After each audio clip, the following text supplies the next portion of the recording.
A life-changing medical diagnosis for our kids can bring on major spiritual struggles for us as their parents. I know because I've been there twice. Today, I'm sharing tips on how you can start to pray again and maintain a prayer life amidst your struggles. Hi, I'm Kelly Mantone, the founder of Accepting the Gift, a ministry for Catholic parents of children with disabilities. When my two youngest sons were diagnosed with spinal muscular atrophy, less than 2 years apart, my husband and I went through some major spiritual turmoil. Despite being devout Catholics, we struggled to carry the cross we've been given with grace. If you find yourself in the midst of your own spiritual upheaval or struggling with despair and wondering, whether or not God even hears your prayers or is listening at all, I've got a few tips on how to improve your prayer life and hopefully heal your relationship with God too. You are not alone. God does hear your prayers, and He's here with you through this. Tip 1. I pray daily. Ideally, it's some prayers in the morning and some prayers in the evening, or sometimes it's just a couple quick prayers thrown up, maybe a Hail Mary, something like that, as I go about my day, if that's all I can muster. But I always pray every day, and I try to maintain, some sort of regular dialogue with God and our Lord, Our Lady, and the saints. Prayer is really the fuel that keeps me going day in and day out. If I didn't talk to my husband or my kids every day, just think about how my relationship with them would suffer. So I keep that in mind in my spiritual life as well. I keep up that constant dialogue with God, even if it's just little bits here and there, because it's the one relationship that I really don't want to have strained. Tip 2, don't hesitate to ask for prayers. I am always asking for prayers, and I always let people know if I have a specific intention, something, that they need to pray for specifically. And the few times in the past that I was too angry or upset to pray, I turned over pretty much our family spiritual life to our friends and family. My husband and I, we were too angry for a long time. We just stopped praying. So it was really the prayers of our friends and family that carried us through some of the most, difficult and darkest times following our son's diagnosis. So often people want to know, well, what can they do for families like ours? Praying doesn't seem like enough. They want to do more. But again, if your family is really struggling, following a diagnosis, those prayers from your friends and family are so important. And even when you get on better spiritual footing, those prayers are still so valuable. So never hesitate to ask for prayers. No matter how you're doing personally, those prayers from other people are really your lifeline when things are at their lowest point. Tip number 3, look for opportunities to pray in silence. It helps, if you can go to a church or if you can find somewhere that has perpetual adoration, that's great. I love going and sitting by myself and just praying in silence, getting away from all the distractions and everything going on in my house.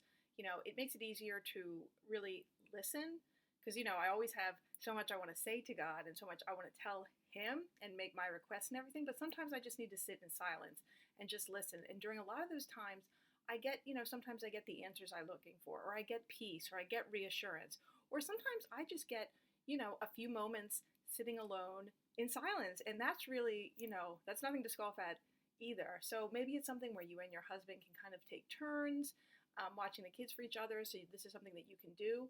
But, we're bombarded with so much, online and off that it really helps. It can make a big difference in your spiritual life if you make time to go sit in silence and pray, talk to God, but also sit and listen.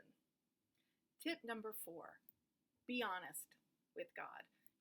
I pray honestly. I just lay it all out there. If I'm angry, I tell God I'm angry. If I'm confused, if I'm frustrated, I lay it all out there. I don't hold back. If my child is suffering, in pain, is sick, in the hospital, I let God know, how I feel about that, what I want, what do I need.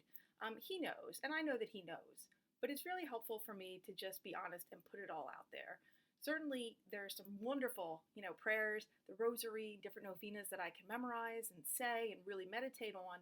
But it's also really helpful to just be honest and put it all out there. And a lot of times by verbalizing and, just saying everything, it really helps you focus on what do I really need? What am I really asking for? What's really going on? So I find it's just really helpful to be honest with God.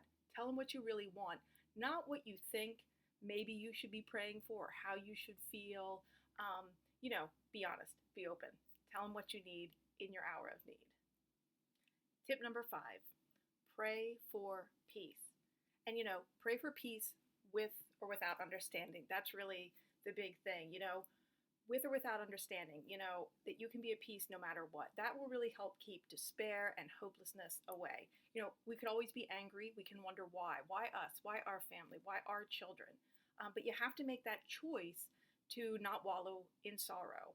So, and sometimes we need help. We need to ask God for that peace, that comes with not always knowing, And I know that I can be happy even if I don't know or understand everything.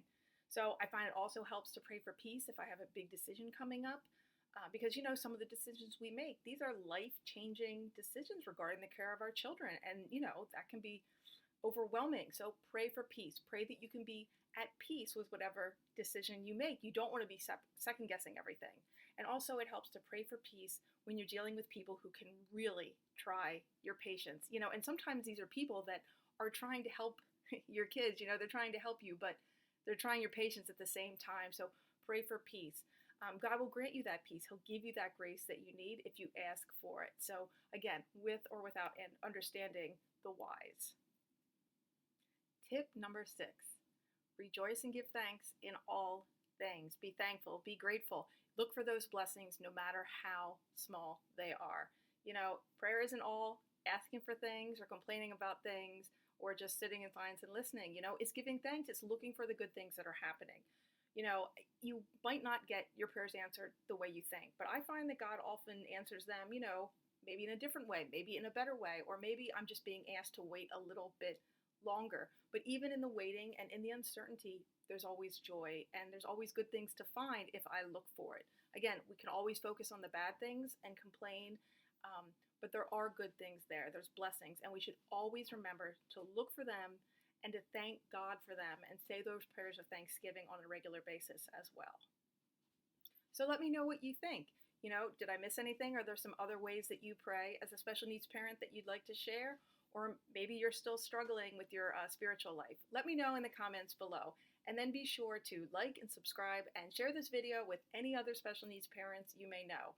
In the meantime, check out our next video and I'll see you around. Bye.